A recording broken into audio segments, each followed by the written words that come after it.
Hello friends, welcome to my YouTube channel, The Current Affairs Audiobooks. This channel has been created to provide updated info about various current affairs issues to budding aspirants and students who are attempting various competitive exams. So if you like the content, please do like, share and subscribe to my channel, and don't forget to hit the bell icon to notify you when I post new content.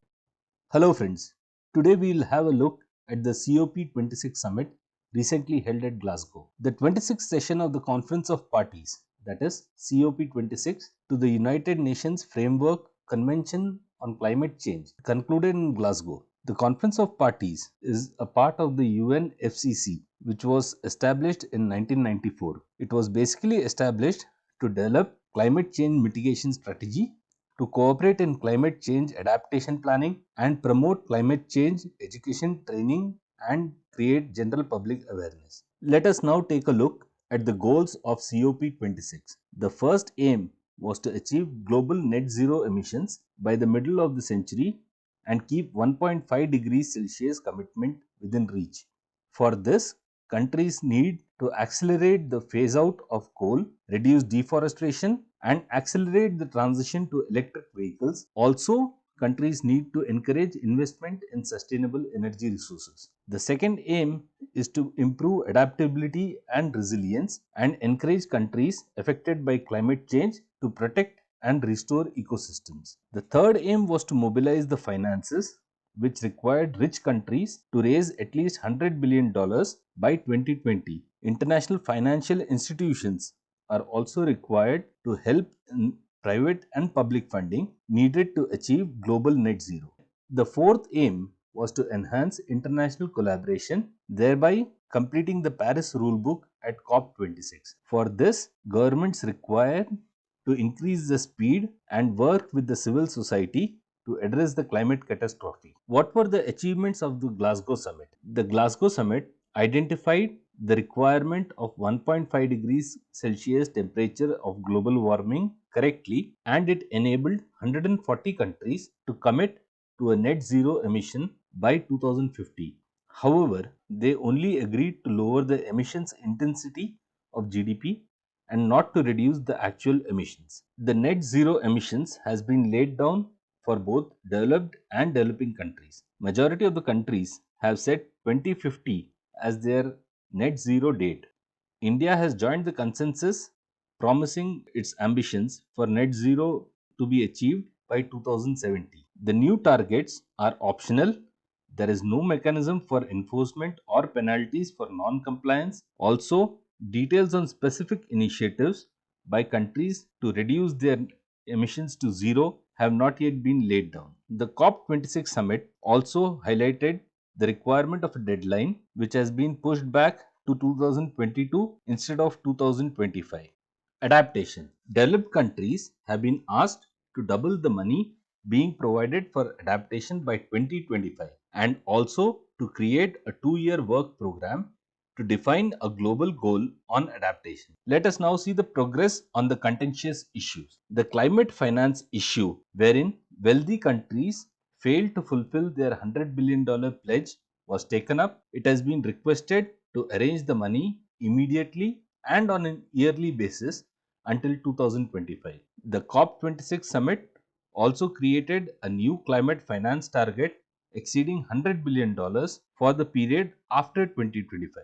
Developed countries have been specifically asked to provide information on the funds that they intend to provide. Doubling of funding to assist developing countries in adapting to climate change's effect was the second most important pact of the Glasgow summit.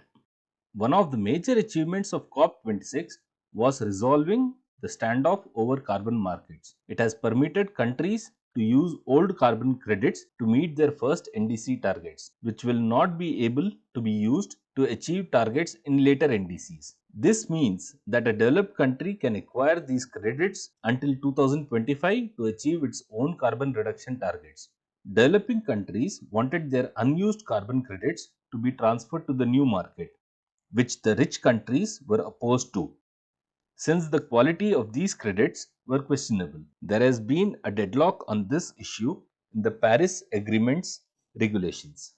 The COP26 summit has called for a phase down of coal and a phase out of fossil fuel subsidies. Countries have not implemented this despite knowing that coal, oil, and gas are the key drivers of global warming. Parallel processes have been set to reduce methane emissions by at least 30% by 2030 compared to the current levels. If this target is met, the overall temperature reduction will be of 0.2 degrees Celsius by the middle of the century. A group of 100 countries committed to halting and reversing deforestation by 2030. Over 30 nations have signed a declaration vowing to work towards a transition to 100% zero emission cars by 2040. India has announced a Panchamrit, that is, a 5-point plan of climate action. It increased the goals for two of its existing climate goals, established two new ones, and pledged to achieve net zero emissions by 2070.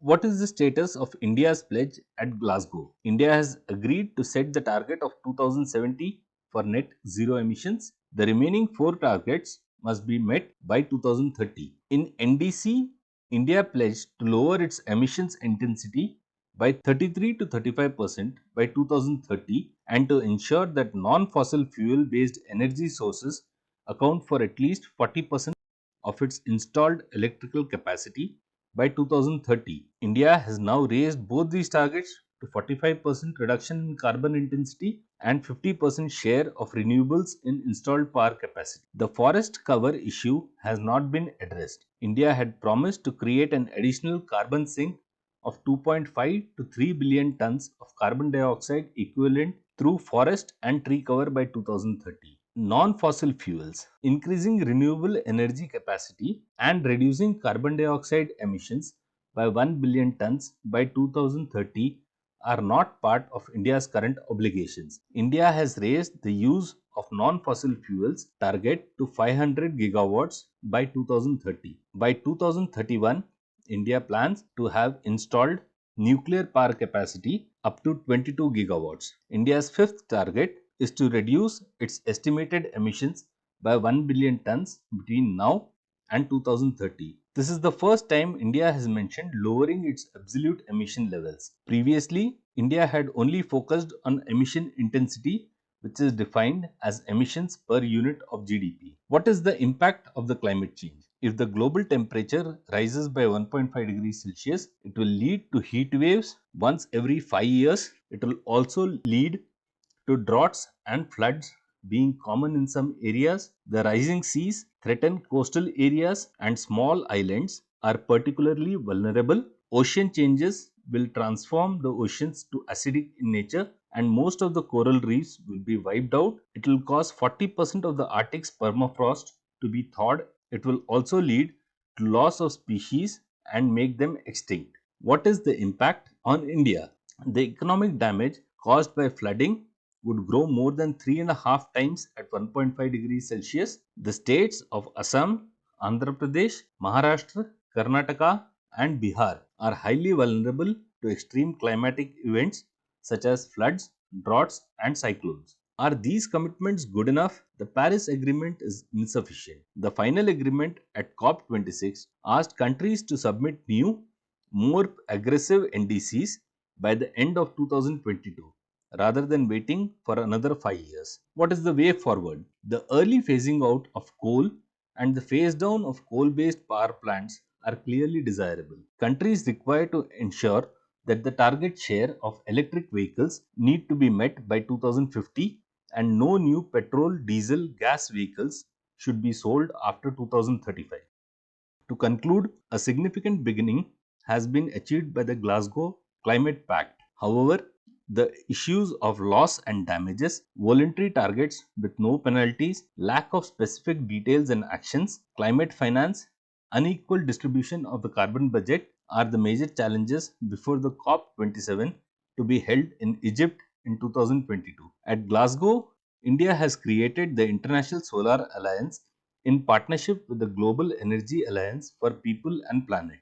What are the measures for India? India must combine emissions reduction with climate adaptation while also ensuring environmental justice for the people and the ecosystem. In addition, Indian firms should follow the lead of global corporations in setting science-based net zero pledges and transparently reporting their progress. For this role to be played, India requires a low carbon development commission to be set up backed by the overarching framework of climate law. Hey friends, with this we come to the end of today's topic on COP26. Please do let me know if you would like to know more about current affairs topics in the comment section. Please do provide your feedback, which will help me improve and make this channel all the more better. If you like the content, please do like, share and subscribe to my channel, and don't forget to hit the bell icon to notify you when I post new content. Looking forward to your support and encouragement. All the best. Jai Hind.